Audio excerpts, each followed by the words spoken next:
Chapter 32.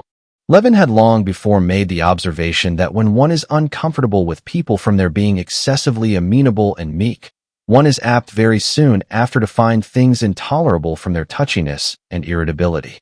He felt that this was how it would be with his brother. And his brother Nikolai's gentleness did in fact not last out for long. The very next morning he began to be irritable and seemed doing his best to find fault with his brother, attacking him on his tenderest points. Levin felt himself to blame and could not set things right.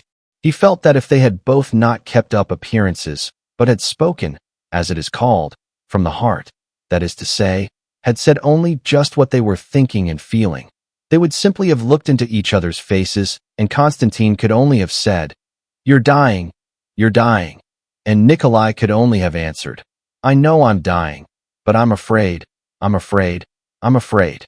And they could have said nothing more, if they had said only what was in their hearts. But life like that was impossible, and so Konstantin tried to do what he had been trying to do all his life, and never could learn to do, though, as far as he could observe, many people knew so well how to do it, and without it there was no living at all. He tried to say what he was not thinking, but he felt continually that it had a ring of falsehood, that his brother detected him in it, and was exasperated at it. The third day Nikolai induced his brother to explain his plan to him again, and began not merely attacking it, but intentionally confounding it with communism. You've simply borrowed an idea that's not your own, but you've distorted it, and are trying to apply it where it's not applicable. Which means, you've borrowed an idea, stripped it of all that gave it its force, and want to make believe that it's something new, said Nikolai, angrily tugging at his necktie. But my idea has nothing in common. That, anyway, said Nikolai Levin, with an ironical smile, his eyes flashing malignantly, has the charm of, what's one to call it? Geometrical symmetry, of clearness, of definiteness. It may be a utopia, but if once one allows the possibility of making of all the past a tabula rasa, no property, no family, then labor would organize itself. But you gain nothing. Why do you mix things up? I've never been a communist. All that I maintain is that the labor force ought to be investigated from the point of view of natural science. That is to say, it ought to be studied, its qualities ascertained. But that's utter waste of time. That force finds a certain form of activity of itself, according to the stage of its development. There have been slaves first everywhere, then métayers, and we have the half-crop system, rent, and day laborers. What are you trying to find? Levin suddenly lost his temper at these words, because at the bottom of his heart he was afraid that it was true. True that he was trying to hold the balance even between communism and the familiar forms, and that this was hardly possible. I am trying to find means of working productively for myself and for the laborers. I want to organize, he answered hotly. You don't want to organize anything. It's simply just as you've been all your life, that you want to be original, to pose as not exploiting the peasants simply, but with some idea in view. Oh, all right, that's what you think.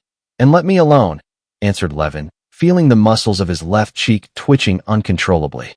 You've never had, and never have, convictions. All you want is to please your vanity. Oh, very well, then let me alone. And I will let you alone. And it's high time I did, and go to the devil with you. And I'm very sorry I ever came. Nikolai was just getting ready to go, when Konstantin went in to him again and begged him, rather unnaturally, to forgive him if he had hurt his feelings in any way. Ah, generosity, said Nikolai, and he smiled. If you want to be right, I can give you that satisfaction. You're in the right, but I'm going all the same. It was only just at parting that Nikolai kissed him, and said, looking with sudden strangeness and seriousness at his brother, "Anyway, don't remember evil against me, Kostya," and his voice quivered.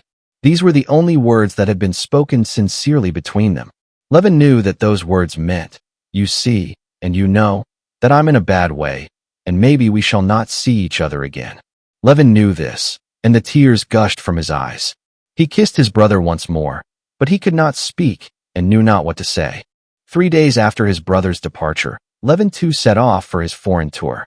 Happening to meet Shcherbatsky, Kitty's cousin, in the railway train, Levin greatly astonished him by his depression. "Oh, nothing. There's not much happiness in life."